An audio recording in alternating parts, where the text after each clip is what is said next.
മറ്റൊരു വിഷയം എന്ന് പറയുന്നത് കാസർഗോഡ് കളക്ടറേറ്റിലെ സീനിയർ ക്ലർക്ക് ആശാലതയുടെ ആത്മഹത്യ. അതിൽ പരാതിയുമായി കുടുംബം രംഗത്തുണ്ട്. ഭരണം മാറിയതിനു ശേഷം ഓഫീസിലെ പരിപാടികളിൽ നിന്ന് മാറ്റി നിർത്തിയെന്ന് ആശാലത പറഞ്ഞെന്ന് ഭർത്താവ് പറയുന്നു. രാഷ്ട്രീയം നോക്കി നോട്ടപ്പുള്ളിയാക്കിയെന്നും പറയുന്നു. സ്ഥലം മാറ്റത്തിന് ശേഷം ആശാലത കടുത്ത മാനസിക വിഷമത്തിലായിരുന്നുവെന്ന് കുടുംബം റിപ്പോർട്ടറിനോട് പറഞ്ഞു. കേൾക്കാം. എന്നോട് ഒരാഴ്ച മുമ്പ് ഇതാണ് സംഭവം പറഞ്ഞു. ഓഫീസിൽ ഇപ്പോൾ പ്രശ്നങ്ങളൊക്കെ നടക്കുന്നുണ്ട്. ഏകദേശം ആൾക്കാരൊക്കെ സ്ഥലം മാറ്റുന്നുണ്ട്. അതുകൊണ്ട് ചെറിയൊരു മൂഡ് ഓഫിലാണ് എന്നോട് സംസാരിച്ചതെന്ന്. വേറെ പിന്നെ എന്ത് കാര്യത്തിൽ മുന്നിലുണ്ടാകുന്ന ആളാണ്. റീസണൊന്നും ഉണ്ടായിരുന്നില്ല. പക്ഷേ എന്നെയും സ്ഥലം മാറ്റി. ഇനിയിപ്പോൾ ഏകദേശം കുറേ പേര് ഇങ്ങനെ സ്ഥലം മാറ്റുന്നുണ്ട്. അങ്ങനെയൊക്കെയാണ് എന്നോടും പറഞ്ഞത് ഒരാഴ്ച മുമ്പായിട്ട്. പിന്നെ ആടുന്ന തിരുവാതിൻ്റെ പ്രശ്നം അതിലും ചേർത്തില്ല, ഒന്നും പറഞ്ഞില്ല, അങ്ങനത്തെ എന്തൊക്കെയാണ് പറഞ്ഞത്. ഞാൻ പിന്നെ ഈ പാർട്ടിയിലെല്ലാം മുന്നിൽ പോകുന്നതുകൊണ്ട് എന്നെയും ചിലപ്പോൾ നോട്ട പൊളിയാക്കി വെച്ചിട്ടുണ്ടാവും പറഞ്ഞിരുന്നു. അറിയണം, അതായത് ഈ നിസ്സാര പ്രശ്നത്തിന് വേണ്ടിയിട്ട് ഇങ്ങനെ ചെയ്യാൻ സാധ്യത കുറവാണ്. അങ്ങനെ ഒരു മനക്കെട്ടിയില്ലാത്ത ആളുമല്ല. ഞാൻ ഗൾഫിലുണ്ടാകുന്ന സമയത്ത് ഒരാഴ്ച മുന്നേ വിളിച്ചിട്ടുമ്പോൾ അവൾ പറഞ്ഞിരുന്നു ഓഫീസിൽ എല്ലാവരും ഒന്ന് ഒറ്റപ്പെടുത്തുന്നു. ഞാൻ ഇന്ന് ശനിയാഴ്ച രാവിലെ എത്തിയത്. അപ്പോൾ ചോദിച്ചപ്പോൾ അവളും അത് തന്നെ പറഞ്ഞത്. ഒപ്പം ഞാൻ നീതി ചെയ്തെന്ന് ചോദിക്കുമ്പോൾ അവൾ ഇങ്ങനെയാണ് പറഞ്ഞത്, എല്ലാവരും എന്നെ ഒറ്റപ്പെടുത്തുന്നുണ്ടെന്ന് പറഞ്ഞു. അവളൊന്നും പറഞ്ഞില്ല, എത്ര പറഞ്ഞു. മുമ്പേ പറഞ്ഞിരുന്നു ഇങ്ങനെ ഭരണം മാറി ഇത് മാറ്റിയിട്ടായിട്ടുമ്പോൾ ഇത് മോളത്തെ റൂമിൽ വേറെ തന്നെ ഒറ്റപ്പെട്ട പോലെയാണ് അവിടെ ജോലി എടുക്കുന്നത്. ആളുകൾ കുറച്ച് ഡിപ്രഷനിൽ പോയാലാണ് അതിന് ശേഷം ഉണ്ടായത്. അത്രയും നല്ല ആക്റ്റീവായിട്ട് എന്തുണ്ടെങ്കിലും ഇപ്പോൾ നമ്മളെ ഫാമിലി ഓർ മാത്രമേ അവർ നല്ല ആക്റ്റീവായിട്ടുള്ള ഒരാളെ ആയിട്ടുള്ളൂ. ഓഫീസിലെ കാര്യങ്ങളുമായി ബന്ധപ്പെട്ട് ടെൻഷനിലാണെന്ന് ആശാലത പറയുന്ന ഓഡിയോ സന്ദേശവും റിപ്പോർട്ടറിന് ലഭിച്ചു. അതുകൂടി ഒന്ന് കേൾക്കാം. പിന്നെ കുറച്ച് പ്രശ്നത്തിലാന്നുള്ളത്, കുറച്ച് ടെൻഷനെല്ലാം ഉണ്ട്. ഓഫീസിലത്തെ കാര്യം വീട്ടിലത്തെ കാര്യം എല്ലാം ആയിട്ട്. അതുകൊണ്ട് എനിക്കെന്തോ അതിൽ ചർച്ച ചെയ്യാനുള്ള അത്ര മൂഡ് വന്നിട്ട് അതുകൊണ്ടാണ് വരാത്തത്. എനിക്ക് നല്ലോണം കഴിയുന്നില്ല മനസ്സിനും ശരീരത്തിനും. അതുകൊണ്ടാണ് ഞാനൊന്നിനും കൂടാത്തത്. അതുകൊണ്ടാണ് പിന്നെ ഒന്നും വിചാരിക്കണ്ട. ഓക്കെ, ഞാൻ എല്ലാത്തിനും സപ്പോർട്ട് ഉണ്ടാവും.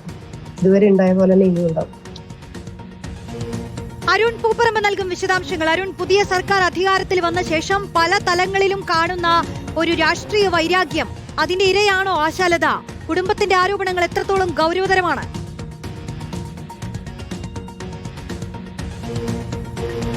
റോഷ്നി, കാസർഗോഡ് കളക്ടറേറ്റിൽ റവന്യൂ വിഭാഗത്തിലായിരുന്നു ആശാലത ജോലി ചെയ്തിരുന്നത്. അവിടെ സജീവമായി എല്ലാ കാര്യത്തിലും, ജോലി കാര്യത്തിൽ മാത്രമല്ല മറ്റ് ഓഫീസുമായി ബന്ധപ്പെട്ട പരിപാടികളിലെല്ലാം സജീവമായി ഉണ്ടായിരുന്ന ആളാണ് ആശാലത എന്നാണ് സഹപ്രവർത്തകരും അതോടൊപ്പം തന്നെ ബന്ധുക്കളൊക്കെ പറയുന്നത്.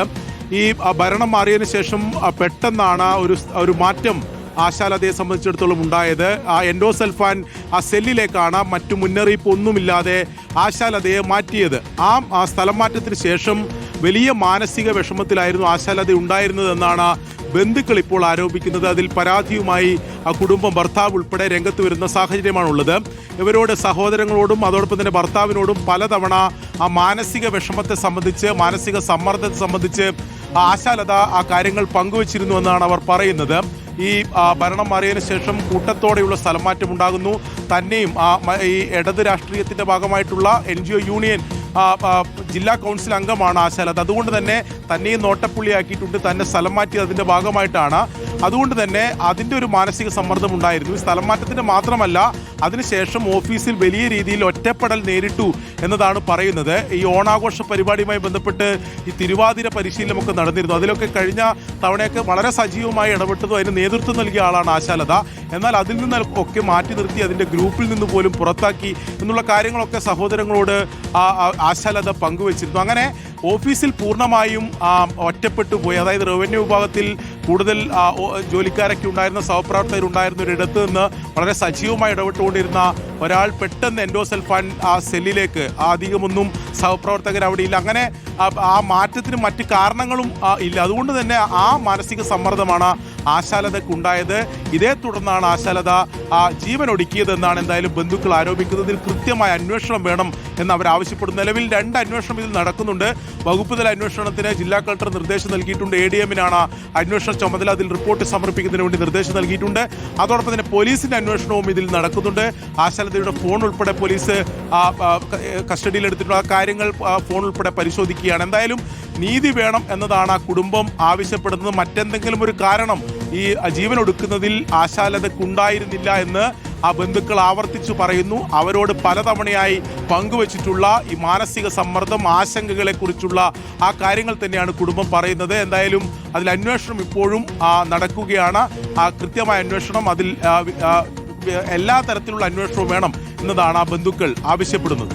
ശരി, അരുൺ പൂപ്പറമ്പയാണ് വിവരങ്ങൾ നൽകിയത്. ആശാലതയുടെ മരണവും ഒരുപാട് ചോദ്യങ്ങൾ ഉയർത്തുകയാണ്. ഒരു വൈരാഗ്യ ബുദ്ധിയോടെയുള്ള ഇടപെടലുകൾ, അത്തരത്തിലുള്ള പെരുമാറ്റങ്ങൾ, അത് ആശാലതയെ വലിയ മനോവിഷമത്തിലാക്കിയിരുന്നു എന്നുള്ള കാരണങ്ങൾ കുടുംബം ചൂണ്ടിക്കാട്ടുകയാണ്.